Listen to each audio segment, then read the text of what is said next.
इस वीडियो में आप सीखेंगे कि √3 को नंबर लाइन पर कैसे लोकेट करते हैं। √3 को संख्या रेखा पर निरूपित करना, यह आप इस वीडियो में सीखेंगे। तो आपको क्या क्या चाहिए? एक स्केल,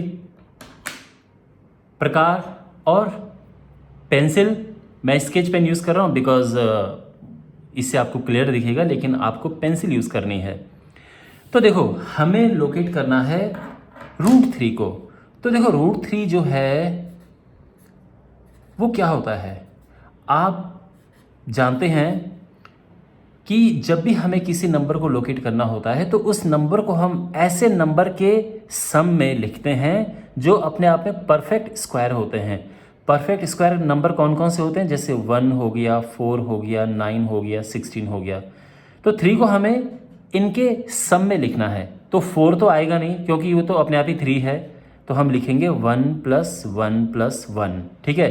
बहुत सारे स्टूडेंट्स कहते हैं कि सर 3 को हम 2 + 1 करके क्यों नहीं लिख सकते?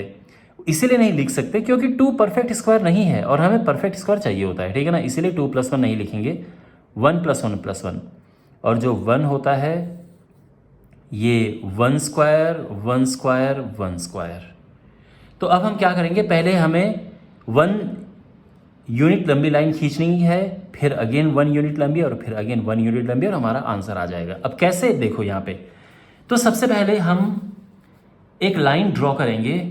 अच्छा, ये है सेंटीमीटर वाली साइड और ये इंच वाली साइड है, लेकिन देखो √3 की वैल्यू 1.7 के आसपास होती है, मतलब 2 से कम होती है। तो इसीलिए अगर हम सेंटीमीटर से खींचेंगे तो बहुत छोटा छोटा बनेगा। तो हमें थोड़ा सा बड़ा बनाने के लिए, खुला खुला फिगर बनाने के लिए हम इंच वाली साइड से खींचेंगे। तो सबसे पहले हम एक लाइन यहाँ पे ड्रॉ कर देंगे, ठीक है ना। तो यहाँ पे 1 इंच, 2, 3, 4, 5 इंच से थोड़ी ज़्यादा लंबी लाइन हमने खींच दी। अब यहाँ पे हम मार्किंग करेंगे, ठीक है ना। तो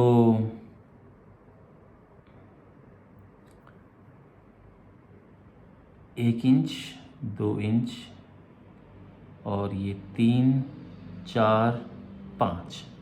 ठीक है। तो अब यहाँ देखो, ये इसे लेते हैं 0, ये हुआ 1, 2, 3, 4, ये इस तरफ -1, क्योंकि ये माइनस में तो आएगा नहीं, तो इसलिए माइनस में 1 इनफ है। और आप चाहो तो ऐसा भी कर सकते थे कि -2, -1, 0, 1, 2, 3, ऐसे भी आप लिख सकते थे। ठीक है, तो दोनों ही सही है। अच्छा, अब देखो, सबसे पहले हम 1 यूनिट लंबी लाइन खींचेंगे। तो यहाँ O से शुरू करेंगे। देखो, ये 0 और O दोनों का काम करता है, ठीक है। तो यहाँ से हम शुरू करेंगे और 1 यूनिट लंबी हम लाइन खींचेंगे यहाँ पे। तो ये हमने लाइन खींची 1 यूनिट लंबी, ठीक है। ये 1 है और यहाँ पर हम इसको नाम दे देते हैं A। तो हमने ड्रॉ किया OA बराबर 1 यूनिट।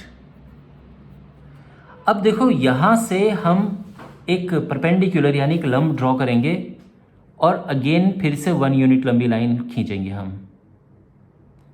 तो ये 1 यूनिट लंबी लाइन हमने खींची, ये, ठीक है। ये 90 डिग्री होना चाहिए। आप चाहो तो जो चंदा होता है प्रोडक्टर, उसकी हेल्प भी ले सकते हो 90 डिग्री का एंगल बनाने के लिए। और ये हो गया है, इसको हम B नाम दे देंगे। तो OA 1 यूनिट खींचा और उसके बाद जो AB है ये भी 1 यूनिट खींचा। अब हम ज्वाइन कर देंगे O से B को।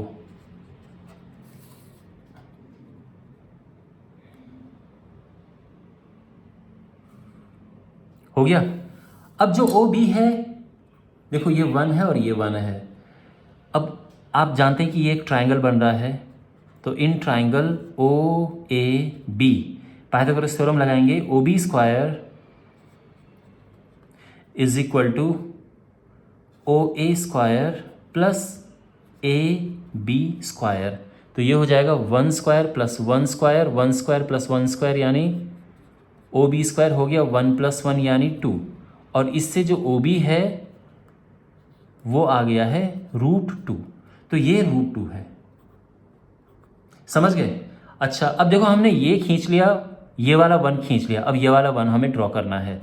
तो हम क्या करेंगे कि OB पर 90 डिग्री पे B से हम 90 डिग्री का एंगल बनाते हुए 1 यूनिट लंबी लाइन खींचेंगे। तो ये 1 यूनिट है, ठीक है ना। और इसको हम नाम दे देंगे C और ये 1 यूनिट है। अब ये 90 डिग्री है, ध्यान रखना, और हम मिलाएंगे O से C को। ओके, अब जो OC है वो क्या है, तो चलो फिर से देखते हैं इस ट्रायंगल में। तो ट्रायंगल OBC में देखो क्या होगा, OC square is equal to OB square plus BC square. अब देखो जो OB है ये तो √2 है, BC 1 है, √2 का स्क्वायर 2, 1 का स्क्वायर 1, और ये 3 हो गया है। इसका मतलब ये है कि जो OC है ये √3 है, तो जो OC है ये √3 है, और यही तो हमें चाहिए। और अब देखो ये C यहाँ पर है, अब हमें हवा में तो ये चाहिए नहीं, हमें इस लाइन पर चाहिए। तो यहाँ से इसको नीचे उतारने के लिए हम क्या करेंगे, एक आर्क ड्रॉ करेंगे, और यहाँ से हम ये एक आर्क खींचेंगे, ठीक है ना। तो ये जो है हमने ये आर्क खींचा, आप डॉट डॉट करके भी खींच सकते हैं या ऐसे भी चल जाएगा। और ये जो है पॉइंट हमारा, इसको हम D नाम भी दे सकते हैं यहाँ पर, D नाम देंगे, और ये √3 हमारा आ गया है। तो हम फाइनली यहाँ पर लिखेंगे कि जो OD है ये किसके बराबर है, OC के बराबर है, और ये है √3, और जो D पॉइंट है, पॉइंट D,